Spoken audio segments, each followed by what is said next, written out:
Good morning everyone. Last video में बात की थी थॉमसन्स मॉडल की।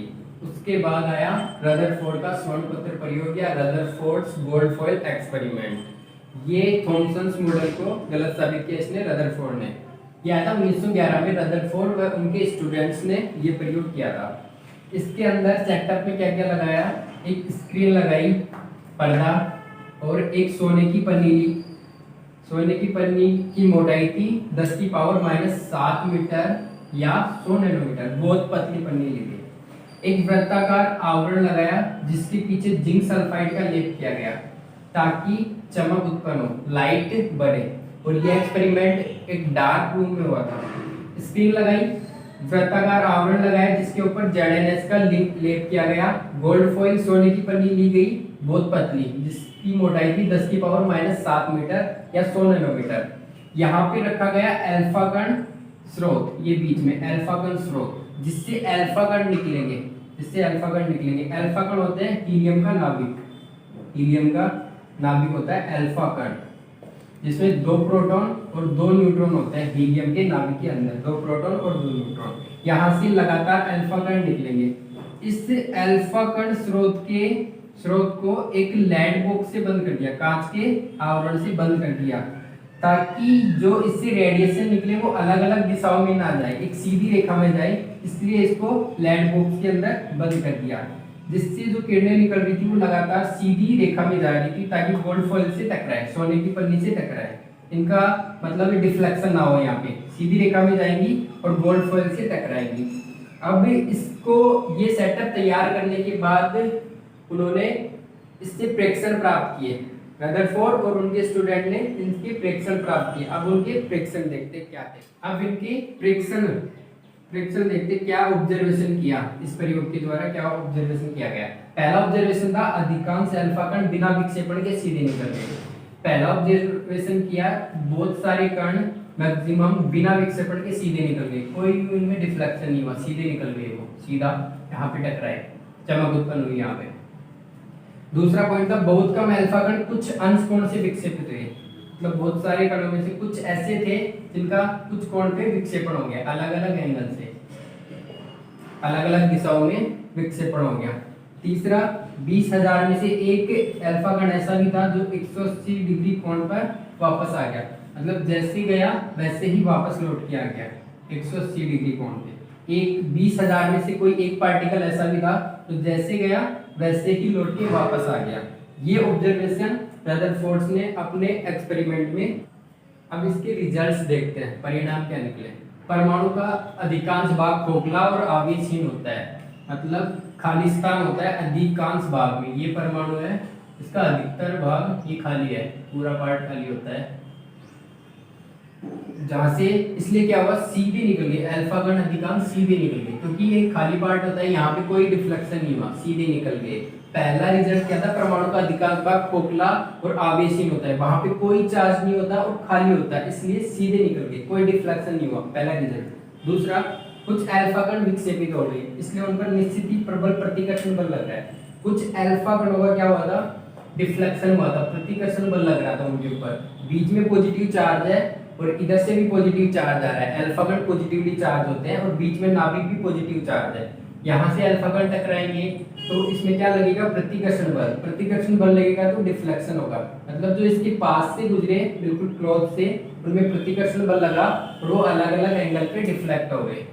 कुछ अल्फा कणों का डिफ्लेक्शन हुआ था अलग अलग एंगल पे, वो इसके प्रतिकर्षण बल के कारण हुआ था, नाभिक का प्रतिकर्षण बल लग रहा था।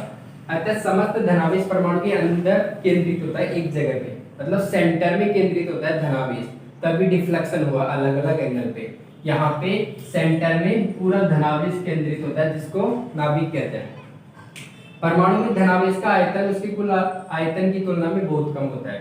जो धनावेश का आयतन होता है और पूरे जो परमाणु का आयतन होता है, धनावेश का आयतन बहुत कम होता है। जैसे एक फुटबॉल ग्राउंड होता है, उसके अंदर जो फुटबॉल होती है उसको अपन नाभिक मान सकते हैं, धनावेश, और जो पूरा ग्राउंड होता है उसको अपन परमाणु मानेंगे, यानी बहुत छोटा होता है नाभिक। जो धनावेश होता है यानी नाभिक बहुत कम होता है और परमाणु बहुत बड़ा होता है। दोनों को कंपेयर करें तब नाभिक बहुत छोटा और परमाणु बहुत बड़ा।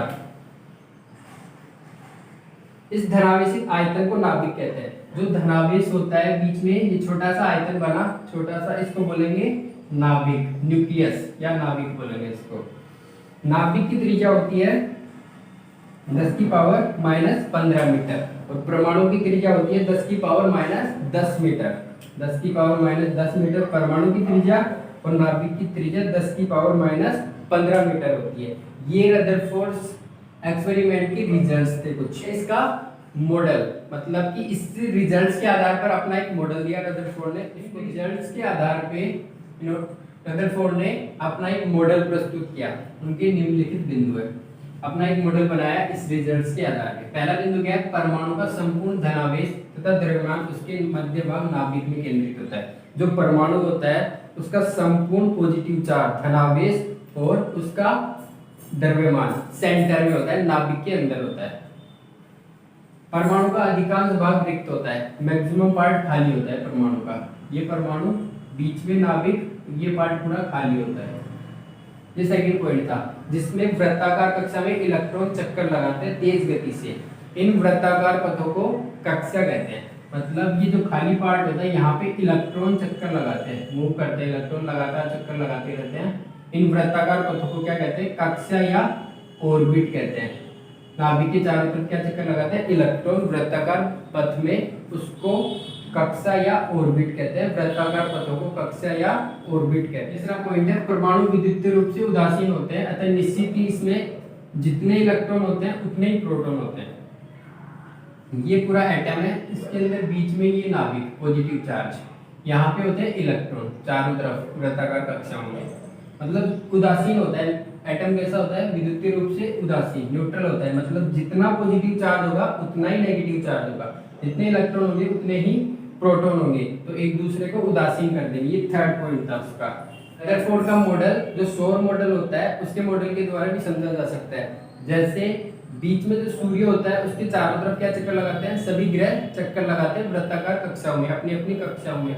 वैसे ही जो परमाणु होता है उसके अंदर बीच में नाभिक होता है और नाभिक के चारों तरफ इलेक्ट्रॉन चक्कर लगाते हैं अलग अलग कक्षाओं में। नाभिक के चारों तरफ इलेक्ट्रॉन चक्कर लगाते हैं अलग अलग वृत्ताकार कक्षाओं में। जैसे सौर मंडल में सूर्य के चारों तरफ अलग अलग ग्रह अपनी वृत्ताकार कक्षाओं में चक्कर लगाते हैं। मतलब दोनों को कंपेयर किया, उसकी कंपेयर करके ये मॉडल प्रस्तुत किया। अब रदरफोर्ड मॉडल की कुछ कमियां रही, उन कमियों को देखते हैं। क्या रदरफोर्ड मॉडल की कमियां, पहली कमी थी परमाणु के स्थायित्व की व्याख्या नहीं कर सका, ये परमाणु के स्थायित्व को नहीं बता सका। दूसरी कमी थी परमाणु के इलेक्ट्रॉन संरचना को स्पष्ट नहीं कर सका। दो कमियां रही इसकी मेनली। अब देखो मैक्सवेल के अनुसार वृत्ताकार पथ में घूमता हुआ इलेक्ट्रॉन विकिरण ऊर्जा उत्सर्जित करता है। जो वृत्ताकार पथ में इलेक्ट्रॉन घूमेगा तो लगातार विकिरण ऊर्जा उत्सर्जित होगी, ऊर्जा बाहर निकलेगी और उसकी ऊर्जा में कमी आएगी धीरे धीरे, और अंत में जब ऊर्जा में कमी आएगी तो वो नाभिक में गिर जाएगा।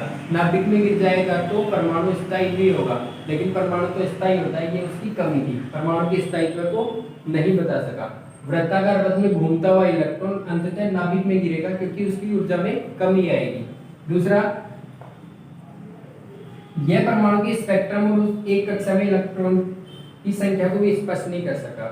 मतलब परमाणु का एक्चुअल में स्ट्रक्चर कैसा होता है, संरचना कैसी होती है, और एक कक्षा में अधिकतम कितने इलेक्ट्रॉन भर सकते हैं, कितने इलेक्ट्रॉन आएंगे, वो भी नहीं बता पाए।